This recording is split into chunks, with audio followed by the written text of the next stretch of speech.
Hi guys, this is Portia Mohau. Welcome back to my channel. Thank you so much family for subscribing and watching. The story continues. Um, I really have to apologize, my friend, for a microphone. Like I told you, I have not yet settled the YouTube home studio, but by God's grace, things will definitely come to be okay. Okay, we continue with our story. Like I was telling you about the lady that wanted me to go with her to Mozambique and all that. But me being me, I'm this type of person that wants to do things on my own. I first need to convince me if something is something that I want to do. But you must remember, I was already a traditional healer. I was already in these things, and these things were working in me the way they were working in me. Like I told you, a traditional healer, the spirit of the ancestors grows in a person. You have given birth to this thing and it grows, it matures to a certain level. So I also wanted more. Like I was seeing these people have more, I was seeing this woman has more, and she wants to teach me. And my gobela also was traveling, she wanted more. So it was just normal for me at the time to also want more. What I did is as people were telling me about things, my gobela told me about something that I went also to try to find, and I learned more about it. And this woman comes and she's telling me about Mozambique. I combine this and I'm trying to figure out how these things work and everything. And I ended up with this. I am gonna go out and grow like they say it is, and get things, but it will be done on the basis that it's done by me on my own without nobody getting me involved. So I traveled to Mozambique this one time. I traveled to Mozambique, guys. I don't want to lie to you. The first time I went to Mozambique, I went with this other lady and with this other guy. And the second time I went to Mozambique, I went to Mozambique with three guys and myself. The last time I went to Mozambique, I went with another lady again and two guys. So what happened the first time I went to Mozambique is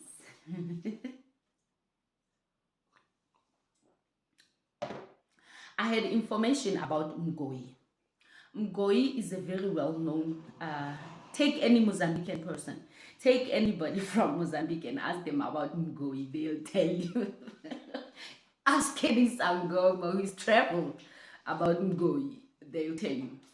I went to Mukoi with the intention of getting Mukoi to come and help me where I want. Mukoi was a very powerful, or is a very powerful Sangoma in Mozambique, but he's late. But his spirit is still working. What happens is Mukoi will possess another old man who's still alive, and then he will come out and talk. Mukoi will ask you what you want, or you will tell Mukoi what you want, you require of him, and Mukoi will give you. In simple terms, it's like the spirit of Mukoi comes with you to South Africa. If you want Mukoi to come with you to South Africa, let's say for instance, I want a lot of money, or I want a lot of students. I will just tell Mukoi that I want a lot of this and a lot of this, and then the spirit of Mukoi will come. Let me just put it like that. Ispoke, the ghost of Mukoi, will accompany you to your destination, and he will work. There are rules. There are terms and conditions. You just have to abide by the rules. But before I reached Mukoi,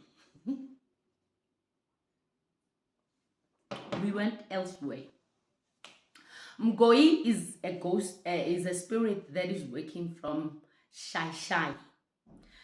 There are three major places in Mozambique that are very, very dangerous, and most Sangomas all go there. But by Kendla, to Kendla is to get ritual money or ritual powers to do whatever you want. These three places are mostly known for that: Shai, Nyembani, and and Nova Mambone. Take any Mozambican and ask about these places. They will tell you about what I'm telling you. Yes. So before we went to Mukoi, this lady and this man, we went to another healer. The thing again about sangomas in Mozambique, they tend to know when you are coming. I'm telling you, the dark world is real, guys. It's not a joke. It's like they feel when you are coming. They are in a certain level and degree of darkness that they know. You know, they know. Let me first finish this story of what happened when I went with this lady with the intention to go and get Mukoi. We first went to this other magogo, very old magogo with one tooth, very scary as well. We were shown a grave because I'm a traditional healer. So people get treated different ways for different things, and you know, we come for different reasons. So I went there as a traditional healer who wanted more powers, who wanted more work, you know, than I already had. And to be quite honest, I was not a traditional healer. I would say I didn't have work. I had plenty of it. I wanted more. You know, the greed also grew with time. So what happened was we went to this sangoma, an old woman, and the old woman showed us a grave. The grave is like a room. The grave is it's like built, and then you enter. It's a door, and then there is what by the door there's a head of a human being with the tongue out like that. The head has a tongue out, and I, a traditional healer, has to sleep inside that grave. I have to sleep inside that grave, clean the grave, talk to this head. This is what I want. The spirit of that head is there, and inside that grave, I entered with nothing. But I will, when the time comes at night, when I'm sleeping, when I wake up, I will find food. I'll find meat. I'll just be eating, you know. I will find things that I did not see when I entered, you know. And when I want to go out, for instance, they told me that when you go out, you will put saliva on your fingers like this, and then you touch that head tongue, and then you put it here and here. You talk to the old man, you know. Apparently the old man was the husband of the wife who was now working like that. So I stayed there. I did what was required of me and was given rules to follow in order for me to be able to go with the spirits of that home and for them to give me what I want. But I have to continue going back to Mozambique for you know, for a certain ritual that they will be doing to me. And everything that they do to you in Mozambique, they will work on you, like their ritual cleansing that they will have to do before they give you whatever you came for. This for me were just basics and beginning of the darker world that I was getting into. I went to Mozambique, met a head without a body.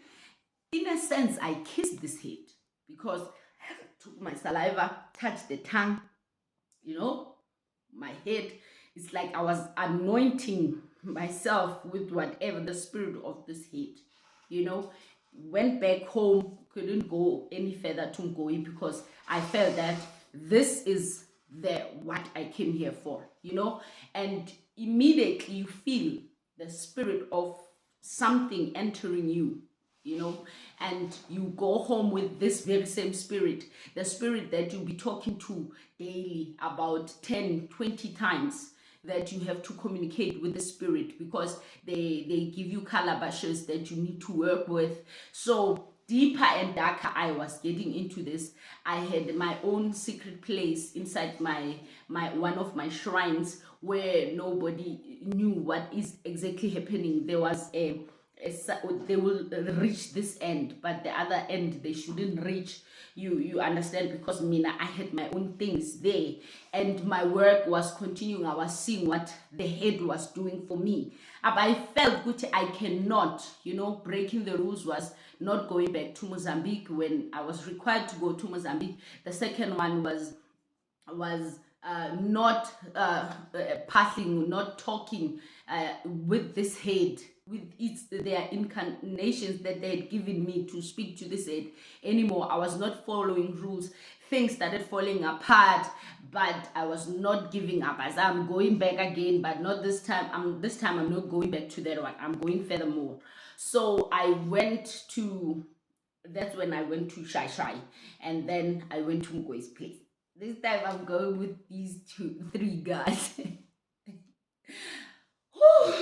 Let me drink. We reached Mukoi's place. We met Mukoi's son. Mukoi's son told me how much he needs, and no worries, whatever I want, whatever we want, we're gonna get there. And we have to wait for Madala to arrive. Like I told you, Mukoi is dead, but his spirit comes and possesses somebody, and he starts speaking. In a sense, Mukoi is still speaking to this day. He's still working. But they say his spirit is working even though he still is dead. So, to be honest, I said to these guys when we left that place, I think God is the one that stopped me from taking whatever I come to take from this place. Because I also still look back and believe that it was God that saved me from the spirit of Mukoi. Because Mukoi is a spirit that you will not play with. He'll kill you, and you will not just take him for instance, if they stole your things and you want them, and you go to Mukoi, you say, they stole my TV, they stole my car, they stole this. You shouldn't just mention few things when you go to Mukoi. You must mention unending things, because you go to fetch the spirit, it comes with you, it brings back whatever you mentioned. And if this spirit has done bringing back your things and it's bored, it doesn't have work anymore, it brings chaos in your own house. It now starts taking things from inside outside. So those are the rules I was given when going to see Mukoi. But I somehow felt God stopped me from taking the spirit of Mukoi, because we slept in a hut.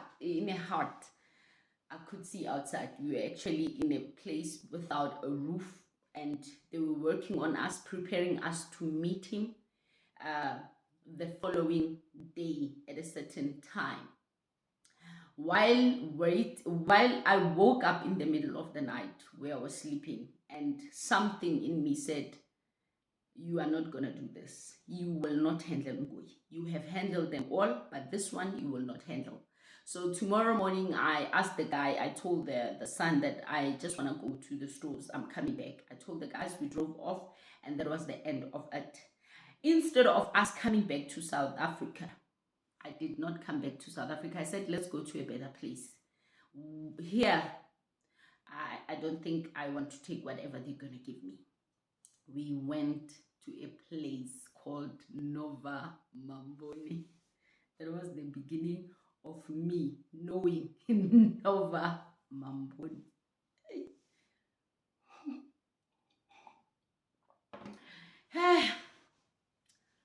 That's how I met my Mozambican Nyanga, because then from there I kept going back to him. So in Nova Mambone, we were warned as well that when you go to Mozambique, they will know, the person that you need to see and meet will know that you are coming. As South Africans, we took it light, and what's all that? This is me, and all that. We did not believe. Let me tell you guys, when I was driving from Shai to Nova Mambone, the things I saw, I've not yet seen. The first thing I saw was a snake crossing the road at night. To me, it was just normal. Okay, it's a snake crossing the road. And then the second thing we saw while driving were human beings dressed in white. But these human beings are in the middle of the road dancing. But we pass through these people. It's like ghosts. This is so real. It's not a joke. Then I was getting more and more scared as we are going to Nova Mambone. In the middle of nowhere, we met a man. We were warned by a certain Mozambican that you are going to meet somebody who will take you to where you are meant to go. I did not believe these things. Yes, I knew they are there, but real powers that I've met like that, no, I've not seen it. I did not believe this guy when he told us. In the middle of nowhere, we met a man with a bag. This man stopped us. And this man said, hi. He spoke our language in the middle of nowhere, almost in Nova Mambone. In Mambone, Nova Mambone, they speak Ndau, or at least Shangani. And this man is here talking to us Zulu, Xhosa, Sotho, and he's saying, I am coming. He's mentioning the town where we are coming from. Jesus. I know. We don't suspect anything at first. I was so excited that I'm meeting someone from where I'm coming from, going to where I'm going. End of story. We were excited. We were so excited. He's gonna take us to Nova Mambone. Yeah, he knows the place. Immediately we get to the traditional healer's gate. The man vanished. We looked under the car. We looked with these guys looking for this man. This man was not there.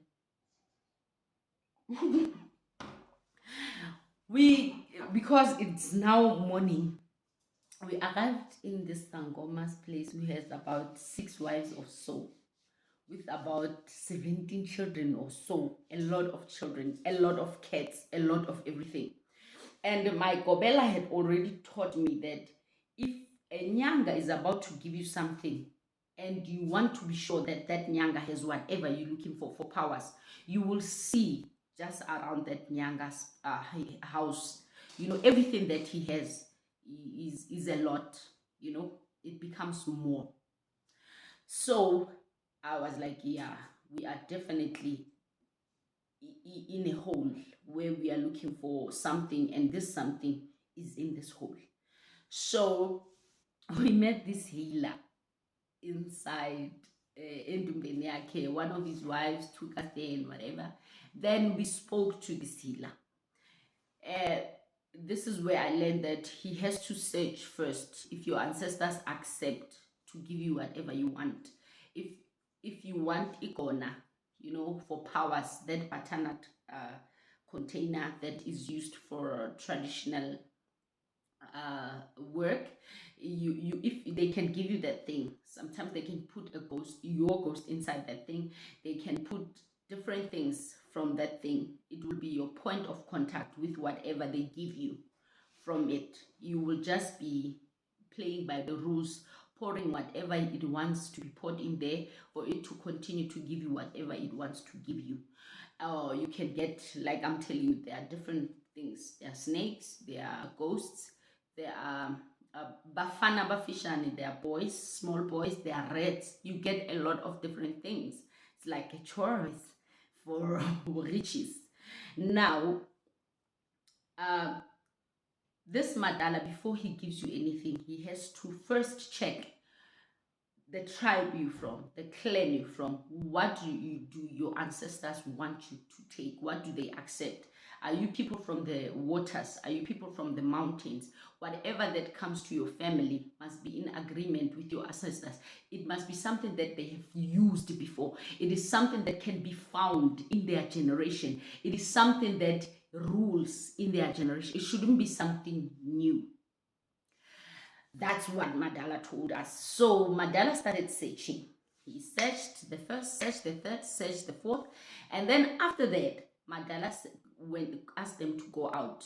I am a traditional healer. These are businessmen. They came for business reasons. But there's something about this businessmen. They are friends. They've known each other for long. For over 30 years or so. So Madala asked them to go out. Then he talks to me as a traditional healer.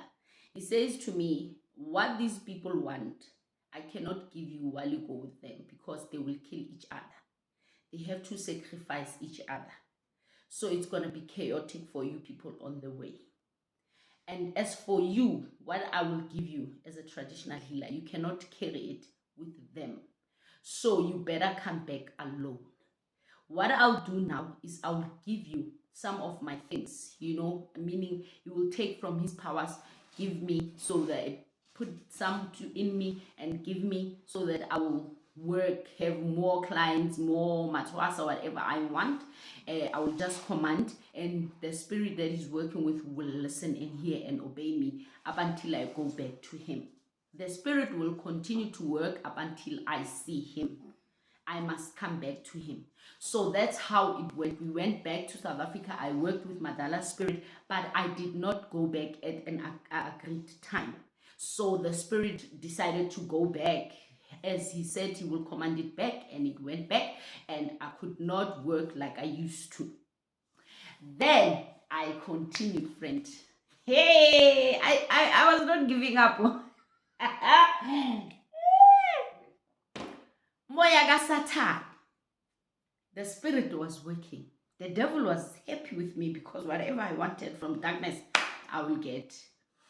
And so I continued journeying for different reasons, If I know that Eastern Cape, where they will want the blood of the family, whatever I wanted, I will journey. Up to a point where I reached Eastern Cape, met another Madala known to give out Omamlambos, known to give out snakes. And Madala looked at me like this and laughed and said, go and grow up first before you take my snake. I was like, I don't understand, Madala. I'm grown. I'm married. I've got kids. What else do you want? Little did I know that God's plan was for me to have my little last-born daughter, my beautiful baby. My plan was to go get myself that snake, work with the snake. Madala saw right through me that I am not done and God is not done with me yet. All I wanted, mind you, I have a husband. To me, last number concern. As long as he is happy that I will be working, will be making money, he's happy. For me, I think that was what makes him happy. Without consideration, without thinking really about somebody else. You get my point. I was just continuing to go. I was also getting tired at the same time. That I'm traveling, I'm doing this, there are rituals that I will need to follow. I was getting tired of rituals and rules that I need to follow in order for the things to work. So I wanted something that is out of this world. I wanted something that would be, not too much demanding, I continued to travel. I tend from things that I felt that this one is too big for me.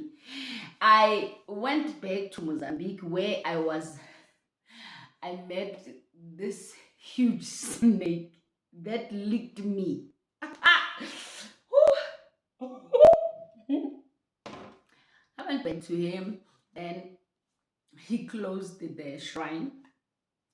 At this time I was going with another lady and the guy, as I was telling you, and then he closed the shrine. After closing the shrine, it was dark. It was me, his wife was this naked, and this lady, because the lady had gone for business reasons, but the guy had gone for different things, so he was not let in. Me and this lady were let in, and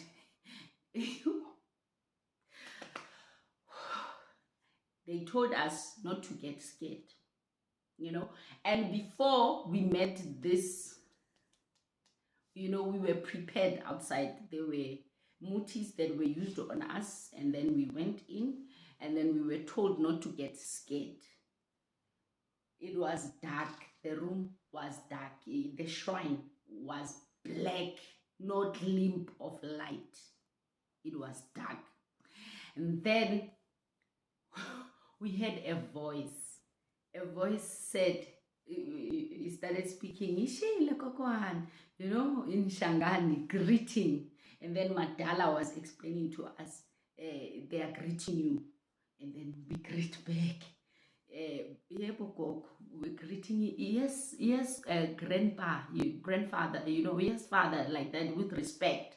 And then this voice said, I see you. You have come to see me. You need help. I will help you. Madala was translating to us. And when this voice stopped, they told us not to get scared. The voice said, I will meet you tomorrow so that I give you what you want. And when the voice stopped, it's like, you know, two candle light of a gleam light, two lights coming out from that side. It was a black snake. You know what? If I never froze that day, if I never died of shock that day, I'm not sure if there's something that will shock me in this life anymore. No. For a moment there, I froze. I even forgot that I'm with someone. This lady, the wife for Madala, is standing right next to this snake, and she's naked like this. And the snake disappeared. Then we were taken out. We were given something to eat, and we were told that we are going to sleep. At a certain time, they will wake us up. Oh, Jesus. You know, I remember the shock I felt that day. The following day, right about 2:30, the wife came to wake us up and said, prepare yourself, we are going. We are going to be quiet from here to where we are going. We will only open our mouth when she tells us to open our mouth. I'm saying 2:30 a.m. The lady wakes me up with this lady. You know, we slept together in one room, but we could not speak. We were shocked. We were scared. 2:30, still in this shock, she comes to wake us up. We go with this Madala's wife. She said we must keep quiet. And then we arrive. You know, no matter how dark it is, you see, when you see a river at night, it's shiny. It's black and shiny. I said, my God, this is water. I've come to the river at night. It's 3 a.m. This woman is bringing us to the river at night. It's shining like this. We reach the side of the river where there are reeds, dried reeds like this. Then she opens them. After opening them, she says, you know, we must take off our clothes. She takes off her clothes. She let us take us off our clothes. We took off our clothes, naked like this. 3 of us are now naked. She walks to the river backwards. We must follow her. We are walking to the river backwards. 3 a.m. I've never been so scared. But this bravery in me was like, you are going to do this. She whatever she's doing, she has done it before, and she's not dead. You will not die. You are going to that river. You are going back safe. And for you to live here alive is for you to follow the orders.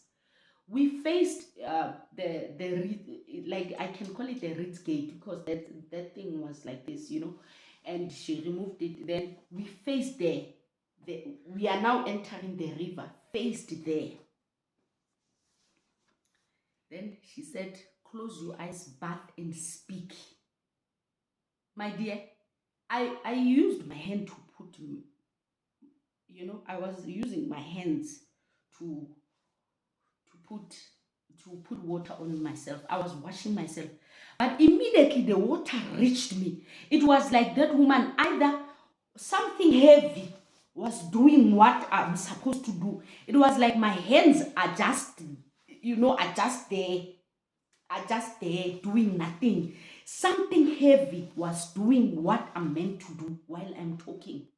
And then that woman patted my shoulder. I take that she did the very same thing for the lady. Then we were going. The only time she said we must speak is when we were telling what we want. I washed hands, you can feel hands, But as I was washing, something heavy was doing the very same thing I was doing on my body and reaching areas I was not reaching, like my back, for instance. I would not reach easily. Oh, I continued with this journey. We walked with this lady.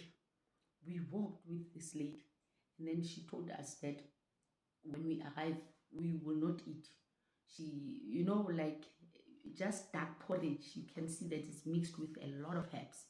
She fed us that and told us that she will come, we must sleep. She will wake us up at a certain time.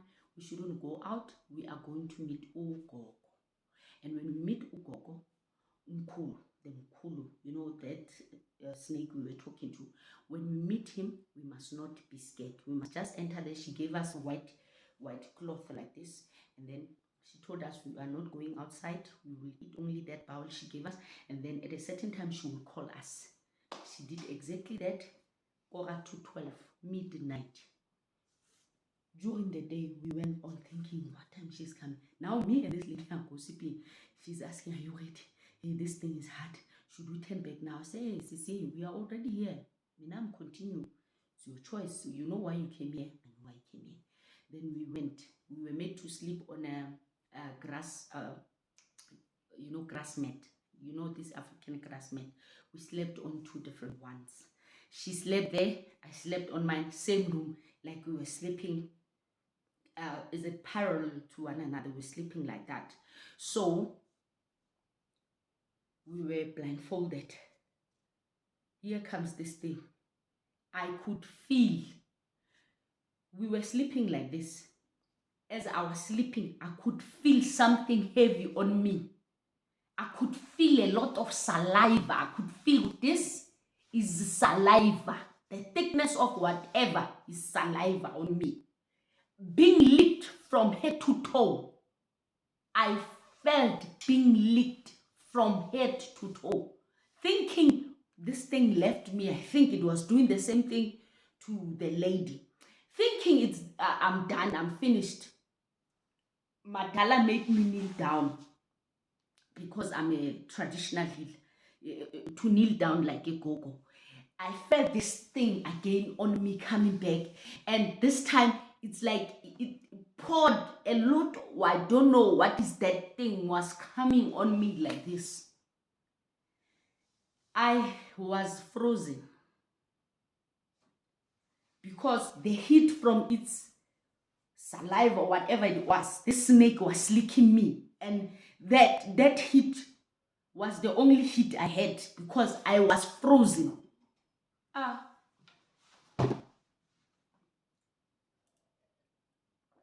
Oh, this thing finished with us. The lady came, gave us cloth, we went outside. We were given rules to follow.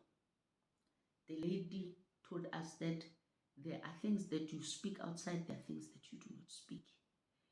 And from now on, she gave us rules again of what to do, what not to do, what to eat, what not to eat. And she gave us everything, food to choose from and what to follow, and gave us rules to follow, because we are now given also a piece of the saliva of this thing to carry to our homes. Guys, I've never been so scared in my life. I've never experienced what I experienced in Mozambique. Things were happening for me for sure. ngikhotiwe yinyoka. I was licked by snakes. I slept with head of dead people, all in the name of me making my ancestors happy, because all these things are coming from traditional healers to traditional healers who are still growing. To me at the time, I was happy.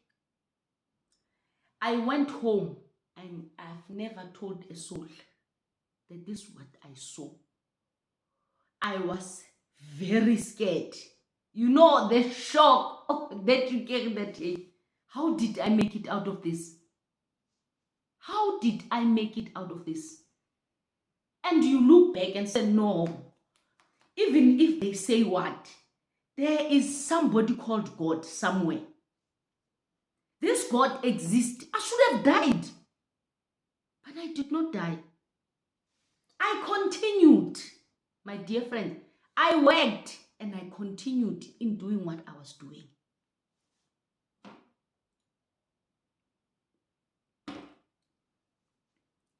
I was taking care of more than 8 people and I was happy with myself. I was content and happy in what I was doing, not that contentment that a human being needs in order to be satisfied with life. I was happy in growing and understanding these things and working isn't ozenzeki. Perform a bomb now for anybody who wants it anytime and it is done. Take my muti now, mix it for destruction and it happens. I did not care. Usually I would say a client came to my house. I did not go to a client's place. I was growing up until I went to Ghana because I was tired of, the South African dark rituals. They come with laws like a lot of upahla, praying, spending time with these things that you collect. You have to now and then talk to them, but the rituals of other countries are really not like that. You can say they are too magical. So I wanted those kind that will not keep me here now and then. I need to talk to these things. I was getting tired of talking to these things. I was getting tired of following certain rules. I was getting tired of now I have to go to Mozambique. I was getting tired. I wanted something that will come and not give me conditions of time. Then Ghana was a way for me. I knew Kwakubonsam through a man that had a snake. He stays with his snake, married his snake. So I was like, maybe your snake doesn't need me to do a lot of rituals, do a lot of communication, like these things that I've been picking. Let me go pick your snake. And he was like, no, don't take my snake. Rather, go meet Kwakubonsam in Ghana. Yeah? Give me Kwakubonsam's contacts. Then that's how I ended in Ghana. So, my friends, a lot of things like this happen. Sometimes we blame poverty. But the truth of the matter is, poverty doesn't justify any evil. Poverty doesn't justify any wickedness. Poverty doesn't justify you killing your heart, for an evil spirit that tomorrow will come and torment you. A lot of things that I've done, you will hear more of the torments that came after everything on my next episodes. What I want to tell somebody today is, please, in whatever you do, be content. The episode that is coming next, I will be talking about my journey to Ghana.